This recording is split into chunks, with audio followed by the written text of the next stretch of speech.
Hello mga kakusina, for today's video is magluluto ako ng turutang zucchini. So ito yung zucchini natin, ayan, ginadgad ko na siya. O diba, ang ganda ng pagkaano niya. So lagyan natin siya ng pampalasa natin, cumin powder. Tansyahan lang itong ginagawa ko mga kakusina. Tapos, coriander powder. Then, onion powder.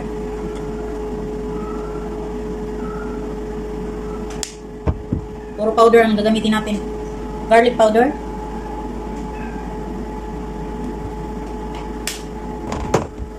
Tapos, pepper powder. Ayan. Tapos, para maanghang, gagamit tayo ng chili powder. Ika lang.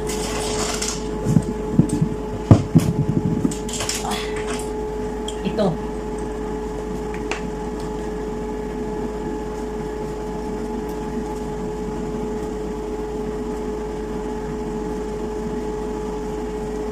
So, ayan. Tapos, lagyan natin siya ng 2 tablespoon na all-purpose flour.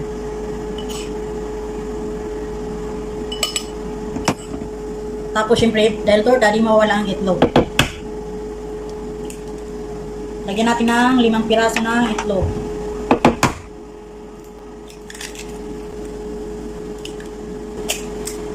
Mix lang natin.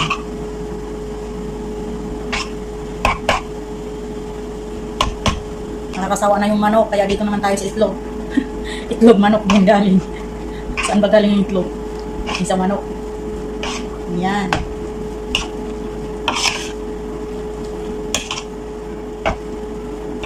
Akala ko marami, kumunti na pala nung nangalo na.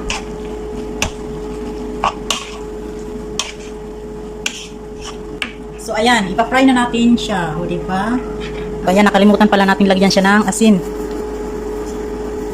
Ayan. So, i-mix-mix lang.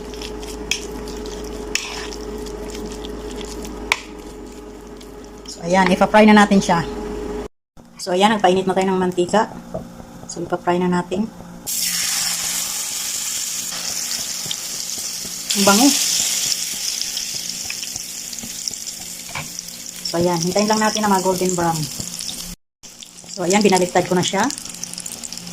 So, hintayin lang natin na maluto. Guys, ito na luto na yung ating tortang zucchini. O, diba? Ang sarap. So, tara, kainin na. Tapos, ito yung aking soft boiled egg. Tapos, ito yung ating cucumber salad. O, diba? Yan lang breakfast natin. Tapos, syempre, di mawawala ang black coffee. No sugar yan. Hindi tayo nag-ano ng matamis. So, ayan. Let's eat, guys. Ayan. Tikman na natin itong ating zucchini. Sarap.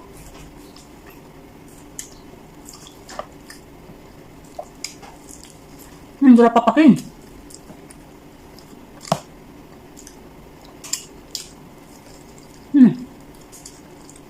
Sarap po guys, promise.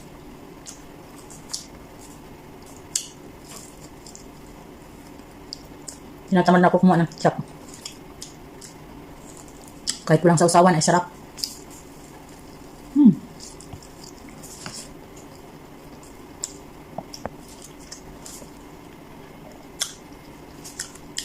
So, ayan guys. Thank you so much for watching.